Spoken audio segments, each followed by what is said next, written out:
Nobody warned us that adulting means paying bills every month. Pero alam mo kung ano yung pinakamalaking realization? That bills never stop. Ngayon dati natatandaan ko pa ng bata ako, gustong gusto kong tumanda kasi lagi akong walang pera. Gusto ko na magtrabaho. Tapos nung nagkatrabaho ko, talagang excited ako lalo yung unang sahod ko. Akala ko pag sumasahod ka na okay na eh. Tapos yun na yung mga unang sahod ko, nakikita ko na yung mga kaltas, mga taxes, ang dami. Tapos may mga babayaran ka pa, di ba?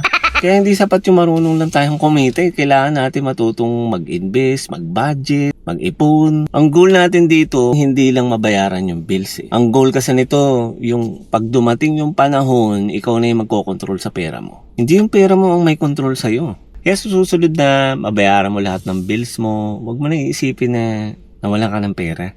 Paalala mo rin sa sarili mo na isa na namang buwan ang naitaguyod ko ng responsable. At tandaan mo na hindi lahat ng tao kayang gawin yun. Ikaw, ano naman yung na-realize mo ngayon tumanda ka na?